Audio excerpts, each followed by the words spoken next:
আসসালামু আলাইকুম রহমতুল্লাহ। আমি এম কে জামান জ্ঞান বিকাশ এবং জ্ঞান বন্ধু পাবলিকেশন কর্তৃক প্রকাশিত ইজি প্লাস হ্যান্ডবুকটির পক্ষ থেকে আপনাদের স্বাগতম।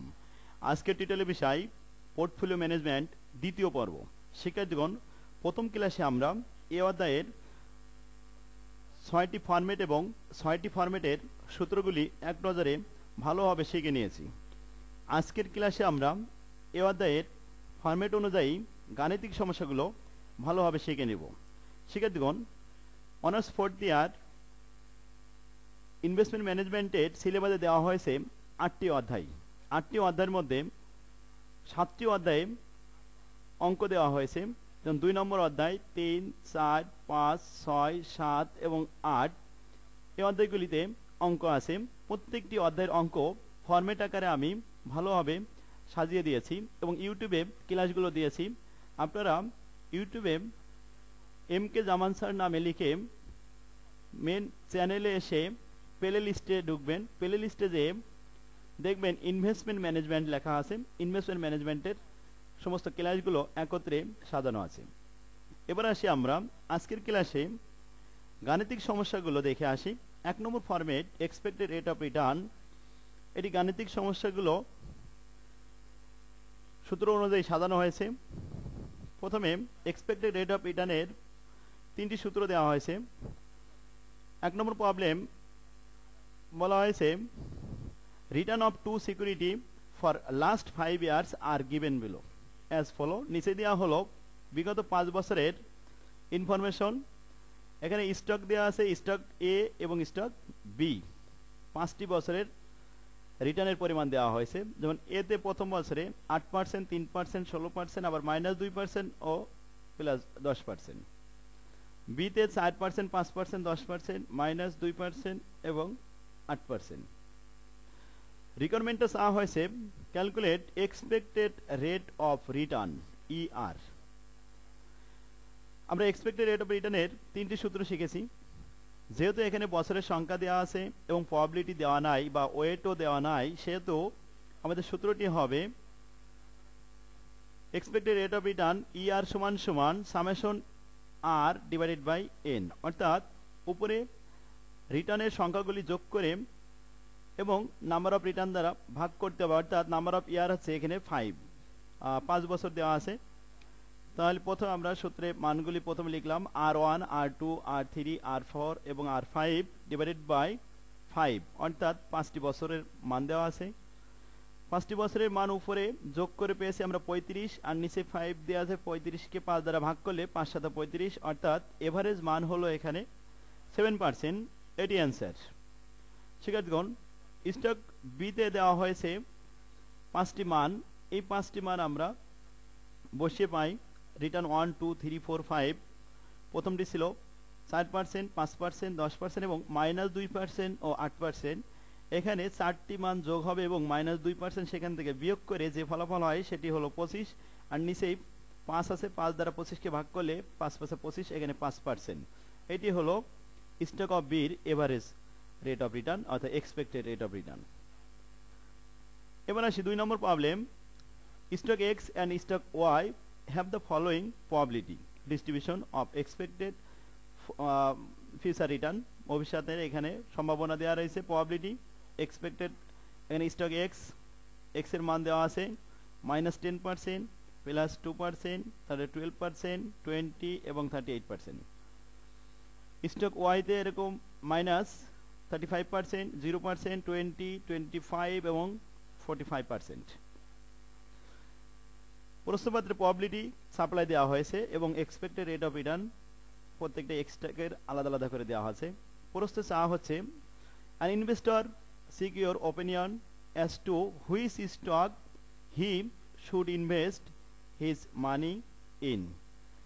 তিনি কোন স্টকে বিনিয়োগ করবেন এটি আমাদের সিদ্ধান্ত নিতে হবে। প্রথমে আমরা এই অঙ্কে এক্সপেক্টেড রেট অফ রিটার্ন তৈরি করব। We know that আমরা জানি এক্সপেক্টেড রেট অফ রিটার্ন সমান সামেশন RI/PI। শিক্ষার্থীগণ, আমরা সূত্রে আলোচনা করেছি এক্সপেক্টেড রেট অফ রিটার্নের 3টি সূত্র। প্রশ্নের উপর বেসিস করে সূত্রগুলি পরিবর্তন হয়। যেমন এই প্রশ্নে আমাদের প্রবাবিলিটি সাপ্লাই দেওয়া হয়েছে, তাহলে অবশ্যই প্রবাবিলিটি ইউজ করতে হবে, অর্থাৎ summation R I P I use করতে হবে।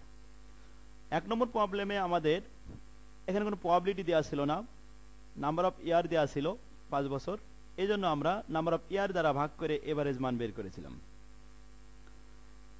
এখন আমরা সূত্রে মানগুলি বসিয়ে পাই। প্রথমে রিটার্ন 1 প্রবাবিলিটি 1, রিটার্ন 2 প্রবাবিলিটি 2, এভাবে 5টি মান বসিয়ে দেওয়া হলো। প্রথমে expected rate of return for stock x এর ক্ষেত্রে -10% এর সাথে 0.10 গুণ করতে হবে প্রবাবিলিটি। এরপরে 2% এর সাথে 0.20 এবং 12% এর সাথে 0.40, 20% এর সাথে 0.20 এবং 38% এর সাথে 0.10 গুণ করতে হবে। মানটি আমরা দেখে আসি। যেমন প্রথমে -10% ইন্টু 0.10 প্লাস 2% ইন্টু 0.20, এরপরে 12% ইন্টু 0.4, এরপরে 20% ইন্টু 0.20 প্লাস 38% ইন্টু 0.10। শিক্ষার্থীগণ, ব্র্যাকেটের কাজটি আগে আমরা শেষ করি। তাহলে প্রথমটি গুণ করে -1% হয়েছে, দ্বিতীয়টি গুণ করে 0.40 হয়েছে, তৃতীয়টি গুণ করে 4×8 অর্থাৎ 4.80%,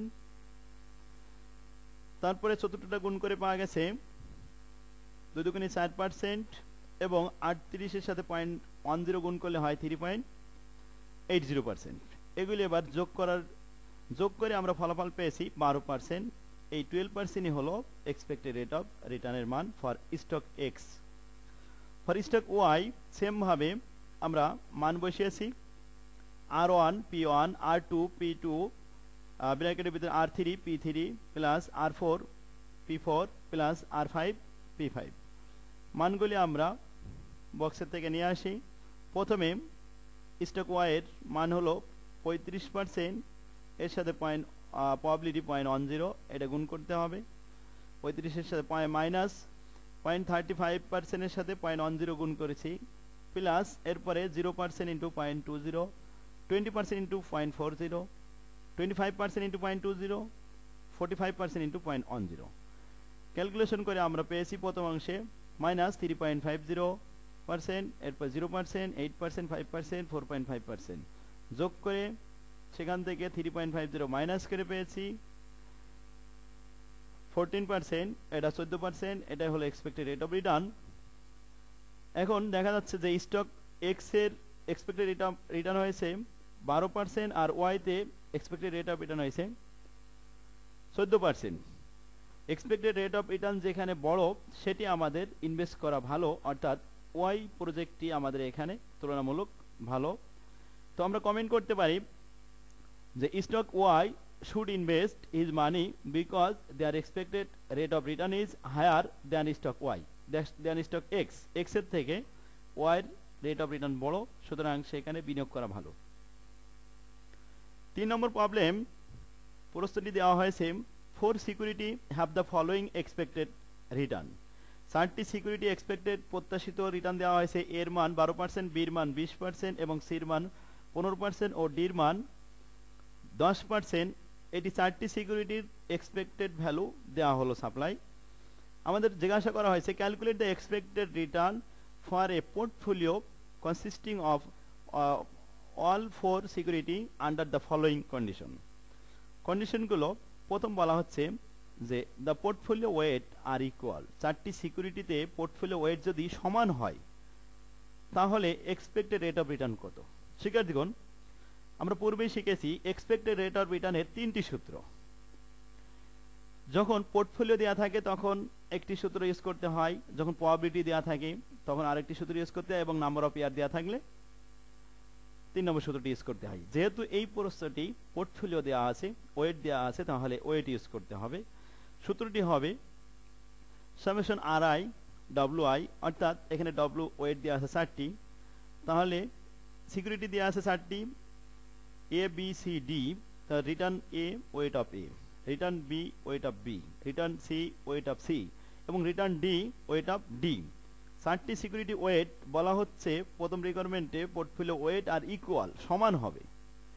তাহলে আমরা জানি মোট ওয়েটের যোগফল হলো 1, অর্থাৎ 1কে যদি আমি 4 দ্বারা ভাগ করি তাহলে আমাদের আসে প্রত্যেকটি সিকিউরিটিতে 0.25 ওয়েট, ওয়েট হলো 0.25।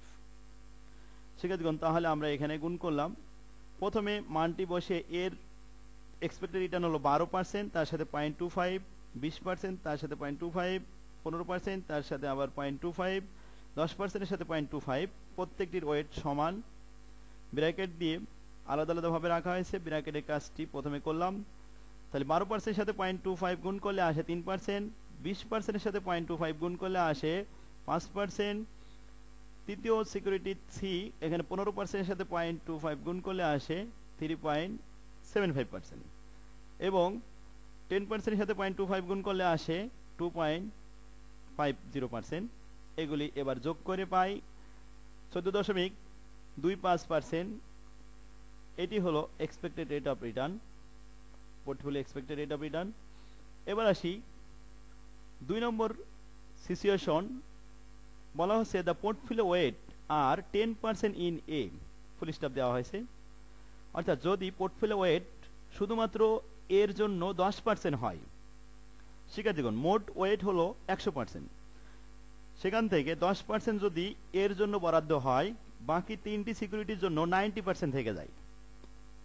তাহলে 90%কে 3 দ্বারা ভাগ করলে প্রত্যেকের 0.3% আসবে। অর্থাৎ এখানে আরো বলা হচ্ছে উইথ দ্য রিমাইন্ডার, অবশিষ্টগুলি অর্থাৎ 90% ইকুয়ালি সমানভাবে ডিভাইডেড ভাগ হবে অ্যামাং আদার 3 স্টক, 3টি স্টকের মধ্যে।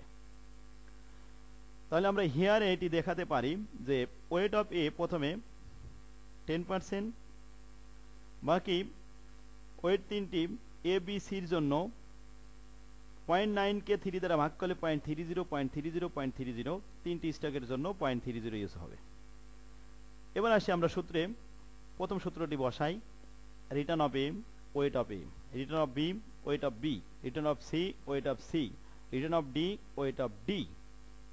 মানগুলি বসিয়ে রিটার্ন অফ এ এর মান 12%, এর সাথে গুণ হবে ওয়েট অফ এর মান 10%, 0.10, প্লাস ব্র্যাকেটের ভিতরে আবার রিটার্ন অফ বির মান হলো 20%, তার সাথে 0.30 গুণ হলো। সি সিকিউরিটিতে রিটার্ন আছে 15%, ওয়েট অফ সি আছে 0.30%। পরবর্তী লাস্ট ডিতে রিটার্ন হচ্ছে 10%, তার সাথে 0.30 গুণ করা হলো। ফলাফল আসলো 12-এর সাথে 0.10 গুণ করলে আসে 1.20, প্লাস 20-এর সাথে 0.30 গুণ করলে আসে 3 দুগুণে 6 অর্থাৎ 6%, প্লাস 15-এর সাথে 0.30 গুণ করলে 3 পূরণ 45 অর্থাৎ 4.50%। ডিতে 10-এর সাথে 0.30 গুণ করলে আসে 3%, অর্থাৎ এই 4টি সিকিউরিটি যোগ করলে আসে 14.70%। এটি হলো পোর্টফোলিও এক্সপেক্টেড রিটার্নের মান। এবার আসে 3 নম্বর situation, the portfolio weight are 10% in each A and B, A এবং বি উভয় সিকিউরিটির ওয়েট হবে 10%। তাহলে এতে হবে 10%, বিতে হবে 10%, তাহলে এখানে কভারেজ হয়ে গেল 20%, আর রিমাইন্ডার থাকলো 80%। এই 80-কে আমরা ভাগ করব দুইটি সিকিউরিটি সি এবং ডির মধ্যে, সমানভাবে ভাগ করা হবে। তাহলে 80-কে 2 দ্বারা ভাগ করলে 40%, অর্থাৎ 0.4 আসবে। সেটি বলা হচ্ছে with the remainder equally in each C and D, C এবং ডির মধ্যে ওই 80% বন্টন করতে হবে। সিকিউরিটি আমরা সেভাবে দেখি এবার। তাহলে return A weight of A, return B weight of B, return C weight of C, return D weight of D. মান প্রথমে বসালাম, রিটার্ন এর মান ছিল 12%, ওয়েট অফ এর মান ছিল 10%, return B 20%, weight of B ছিল 0.10%। এবার আসি রিটার্ন সি 15%, এর সাথে গুণ হবে 0.4, রিটার্ন ডি 10%, তার সাথে গুণ হবে 0.4। ক্যালকুলেশন করে আমরা এখানে পেয়েছি 1.20, 2%, তারপরে 6%, এরপরে হচ্ছে 4%, সব মিলিয়ে এই 4টি সিকিউরিটি যোগ করে পাওয়া গেল 13.20%। এটি হলো অ্যান্সার। শিক্ষার্থীগণ, তাহলে আমরা এক্সপেক্টেড রেট অফ রিটার্ন যে 1 নম্বর ফরম্যাটে 3টি সূত্র ছিল, এই 3টি সূত্র দ্বারা আমরা পরপর প্রবলেম 1, 2, 3 সাজিয়ে দেওয়া হয়েছে এবং পরপর আমরা এগুলো দেখে আসলাম। আশা করি এই ফরম্যাটের কোনো অঙ্ক আর আপনাদের জটিল থাকবে না, কারণ এখানে সূত্রের পরিবর্তন হবে না, শুধুমাত্র অ্যামাউন্ট বা ফিগারের পরিবর্তন হতে পারে। এটি আমাদের 1 নম্বর ফরম্যাট শেষ হলো। এবার আসি আমরা 2 নম্বর ফরম্যাটে যাই। 2 নম্বর ফরম্যাটের নাম হলো capital asset pricing model, CAPM। শিক্ষার্থীগণ, এখানে মাত্র একটি সূত্র, এক্সপেক্টেড রেট অফ রিটার্ন সমান সমান risk free plus RM minus risk free into বেটা। এখানে 4টি অংশ আছে। একটি হলো এক্সপেক্টেড রেট অফ রিটার্ন, 2 নম্বর হলো রিস্ক ফ্রি, 3 নম্বর হলো RM মানে মার্কেট রিটার্ন, আর 4 নম্বর হলো বেটা। একটা সূত্র দিয়ে 4টি প্রশ্ন হতে পারে। তো আমরা প্রশ্ন নাম্বার 4 এটা দেখে আসি। Problem number 4, the following information relate two Mehedi Hasan limited. Information is, প্রথম বলা আছে market return 15%, risk free 10%, better মান 1.50। শিক্ষার্থীগণ, আমাদের প্রশ্ন করা হচ্ছে calculate the expected rate of return. Expected rate of return কত এটা বের করতে হবে অ্যাকর্ডিং টু CAPM মেথড, অর্থাৎ ক্যাপিটাল অ্যাসেট প্রাইসিং মেথড অনুসরণ করে এক্সপেক্টেড এর মান নির্ণয় করতে হবে। 1 নম্বর ফরম্যাটেও আমাদের প্রশ্ন করা হয়েছিল এক্সপেক্টেড রেট অফ রিটার্ন, কিন্তু সেখানে CAPM বলা হয়নি এবং সেখানে রিস্ক ফ্রি দেওয়া ছিল না। যখন প্রশ্নপত্রে রিস্ক ফ্রি এবং মার্কেট রিটার্ন ও বেটা দেওয়া থাকবে তখন অবশ্যই CAPM সূত্র অনুসরণ করতে হবে। তাহলে আমরা প্রথমে 1 নম্বর প্রশ্নের উত্তরটি দিয়ে আসি। উই নো দ্যাট, আমরা জানি এক্সপেক্টেড রেট অফ রিটার্নের সূত্র হলো risk free plus RM minus risk free into বেটা। হেয়ারে আমরা মানগুলি বসিয়ে পাই। এখানে মার্কেট রিটার্ন দেওয়া হয়েছে 15%, রিস্ক ফ্রি 10%, বেটা হলো 1.50 এবং এক্সপেক্টেড রেট অফ রিটার্ন এটি হট, এটি আমাদের বের করতে হবে। তাহলে সূত্রে মানগুলি বসিয়ে পাই। রিস্ক ফ্রি 10%, ব্র্যাকেটের ভিতরে market return 15 minus risk free 10 bracket close into 1.5। তাহলে ব্র্যাকেটের কাজটি আগে করি, 15 থেকে 10 বাদ দিলে এখানে থাকে 5, এর সাথে গুণ করতে হবে 1.5, 5 এর সাথে 1.5 গুণ করলে আসে 7.50%, আর এদিকে আছে 10%, 10 আর 7 মিলে 17.50 অর্থাৎ 17.5%। এটি হলো আমাদের অ্যান্সার। শিক্ষার্থীগণ, তাহলে আমরা CAPM এর একটি অঙ্ক শিখলাম। এবার আসি 5 নম্বর প্রবলেম, সেখানে কি চাওয়া হয়েছে। The following information relate two Akij limited. Information expected rate of return যেখানে দেওয়া হয়েছে 15%, রিস্ক ফ্রি দেওয়া হয়েছে 10%, বেটা দেওয়া হয়েছে 1.50%। রিকোয়ারমেন্ট চাওয়া হয়েছে calculate the market return. Market রিটার্নটি বের করতে হবে, এটি হট অ্যাকর্ডিং টু CAPM এর সূত্র অনুসরণ করতে হবে। তাহলে আমরা সূত্রটি লিখলাম। CAPM এর সূত্র প্রথমে risk free plus RM minus risk free into বেটা। হেয়ারে আমরা মানগুলি বসে expected rate return 15%, risk free 10%, বেটা 1.5, RM হলো হট, এটির মান বের করতে হবে।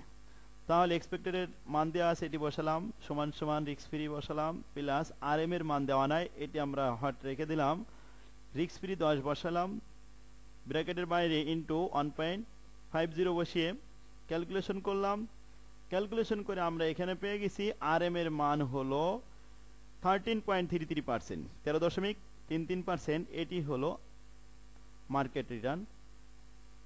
এবার আসি 6 নম্বর প্রবলেম, সেখানে আমাদের বলা হচ্ছে the following information relate to Arafat limited. Information is expected rate of return সমান 26%, রিস্ক ফ্রি 10%, RM 16%।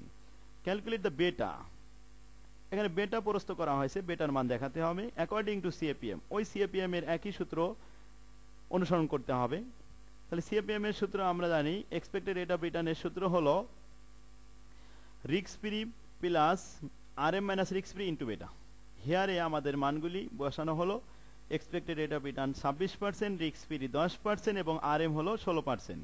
বেটা এখানে হট অবস্থা আছে, এটির মান বের করতে হবে।